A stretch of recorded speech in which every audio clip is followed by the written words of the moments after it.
Olá, meu amigo, tudo bem com você? Estamos mais uma vez aqui para estudarmos a palavra de Deus na série Uma Voz de Esperança. Como você tem passado? Tem passado bem? Que a graça e a paz de Jesus esteja no seu coração. Pegue a sua Bíblia, pegue o seu caderninho para as anotações, uma caneta e vamos então começar nesse momento o estudo da palavra de Deus. Eu quero orar com você, coloque sua Bíblia no seu coração e vamos orar. Querido Pai, obrigado por mais uma vez o Senhor ter preservado a nossa vida e nos dar a oportunidade de estudarmos a Tua palavra. Que o Espírito Santo de Deus possa nos guiar, que a voz seja minha, mas que a palavra seja unicamente sua e que o Senhor abençoe o meu amigo, a minha amiga, as famílias que estão aqui estudando conosco. Em nome de Jesus. Amém. O tema de hoje é o plano da redenção, também conhecido na Bíblia como plano da salvação. O que Deus fez para resgatar o homem do pecado? Lembra que no estudo passado, Adão e Eva pecaram, foram expulsos do jardim do Éden.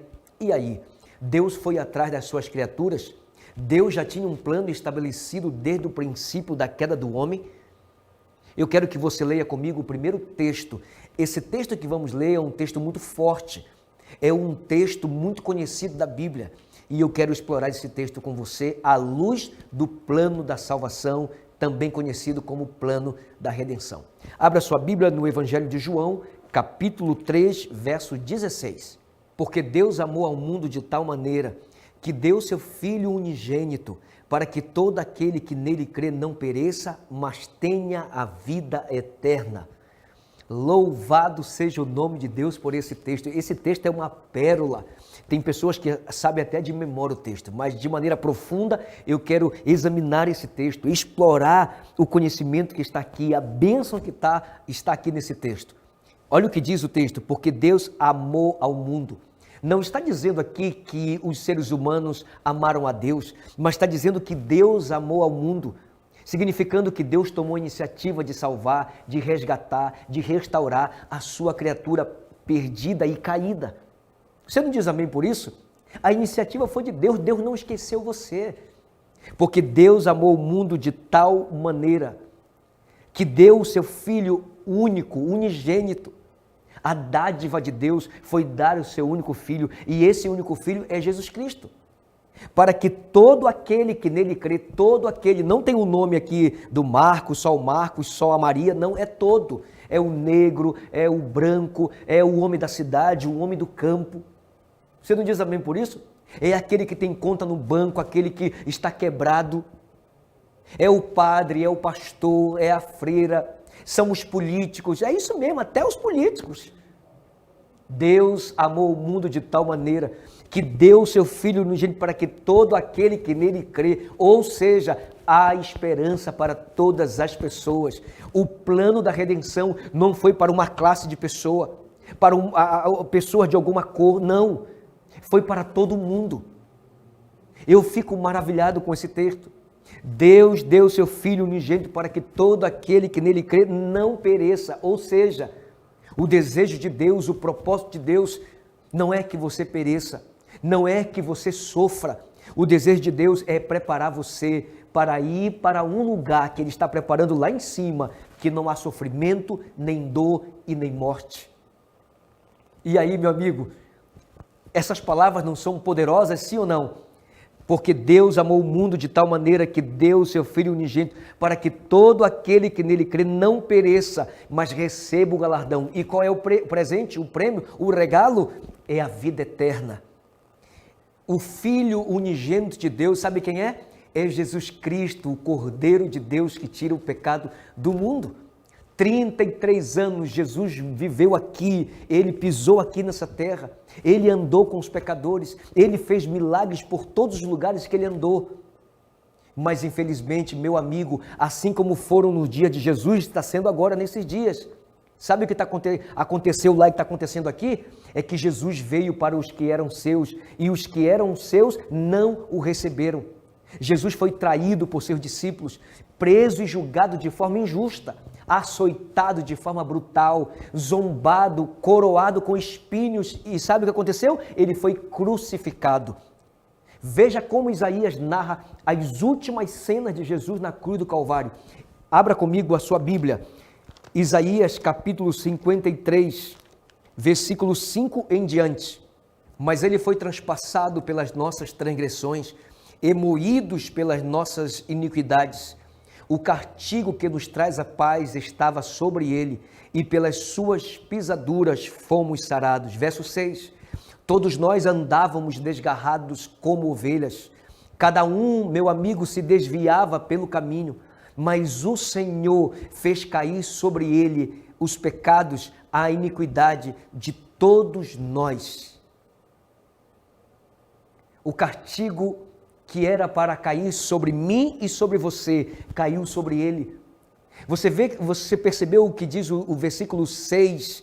Diz que nós andávamos desgarrados como ovelhas, não sabíamos o caminho, não sabíamos o caminho que deveríamos andar e que deveríamos seguir, mas Jesus Cristo, Ele tomou sobre si os nossos pecados, Ele tomou sobre si as nossas dores, a culpa de todos os seres humanos caiu sobre Jesus a tal ponto, que ele disse lá na cruz do Calvário, Eli, Eli, lama sabachthani, meu Deus, por que me abandonaste? Até o próprio Deus, ou seja, o Deus, o Pai, abandonou o Filho Jesus, sabe por quê? Porque o pecado, ele faz separação entre nós e Deus. É exatamente o que você ouviu, o pecado faz separação entre nós e Deus. Ou seja, ele deu o seu Filho unigênito por você. Jesus sofreu aqui na terra por você. Ele foi crucificado na cruz do Calvário, levando os teus pecados e os meus pecados. O que você vai fazer em meio a essa informação? Você não pode ficar na neutralidade? É preciso tomar uma decisão, é preciso aceitar o sacrifício de Cristo. O sacrifício, meu amigo, é gratuito, mas você precisa aceitar esse sacrifício. Veja o que diz o livro de Romanos, capítulo 6, versículo 23. Romanos, capítulo 6, verso 23.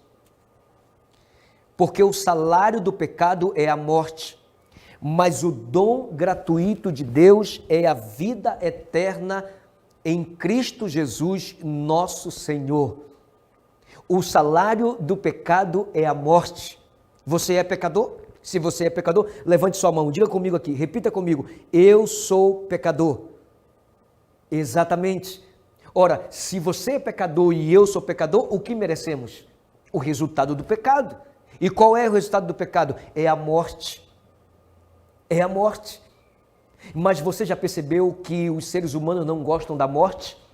Quantas pessoas não estão enlutadas agora, sofrendo a dor da perda de alguém? Mas sabe por que nós temos medo da morte? Porque quando Deus nos criou, no plano original de Deus, nós não íamos passar pela morte. Deus nos criou para viver para sempre, mas infelizmente o pecado interrompeu esse processo. E o plano da salvação nada mais é do que Deus está consertando o processo para que você volte na volta de Jesus a ser transformados. Os mortos em Cristo serão ressuscitados e nós seremos levados ao céu. Vai ser um dos assuntos que vamos tratar aqui. E nós voltaremos a ser novamente imortais para a glória de Deus. Esse é o plano original de Deus. Mas infelizmente o pecado nos trouxe essa consequência que foi a morte. Mas veja o que diz o texto, porque o salário do pecado é a morte, mas o dom gratuito de Deus é a vida eterna em Jesus, nosso Senhor. Deus nos dá um presente especial. E sabe qual é o presente de Deus? O regalo de Deus é a vida eterna. Você só vai morrer a segunda morte, que é a morte eterna, se você quiser. Deus oferece para você isso. A culpa que estava em Jesus era para ser a sua culpa, mas Ele pagou essa culpa. A dívida que você tinha com Deus, Jesus veio e pagou essa dívida. Louvado seja Deus por isso. Então Jesus morreu e foi sepultado, mas pelo seu poder, Jesus no terceiro dia, Ele o ressuscitou. E tudo isso foi feito por você, para você. É por isso, querido, que a salvação é gratuita, mas os seres humanos precisam acreditar nesse sacrifício expiatório de Jesus, porque sem derramamento de sangue não pode haver remissão de pecados. No Antigo Testamento, o profeta angustiado disse: por que haver de morrer, ó casa de Israel? Por que você quer morrer se Deus quer nos dar a salvação? A salvação está disponível para mim e para você, para a minha família e também para a sua família. Louvado seja Deus por essa notícia. É por isso que essa série tem o título Uma Voz de Esperança. É aquilo que Deus fala, é aquilo que Deus está nos ensinando, traz esperança e conforto para o nosso coração. Será que nessa oportunidade eu estou pregando para alguém que se sente pecador, se sente tão caído, mas tão caído lá no fundo do poço, que você nem mesmo acredita nesse sacrifício de Jesus por você? Eu quero dizer em nome de Jesus que Jesus não morreu na cruz do Calvário à toa. Ele levou sobre ele os seus pecados, os meus pecados. Existe salvação para mim e salvação para você. Existe esperança na palavra de Deus para você e para mim. Mas é necessário que você acredite e que você aceite esse sacrifício de Cristo. O plano da redenção que foi projetado muito antes da queda do ser humano. Porque Deus não foi pego de surpresa. E Deus está buscando as suas criaturas. Ao longo dos tempos e das épocas, Deus está buscando os seus filhos. Deus vai ajuntar os seus filhos de todos os lugares. Então haverá um rebanho e haverá um pastor. A partir de hoje, você faz parte do rebanho de Deus. Você faz parte do plano original de Deus de resgatar as criaturas de Deus para morar com Jesus.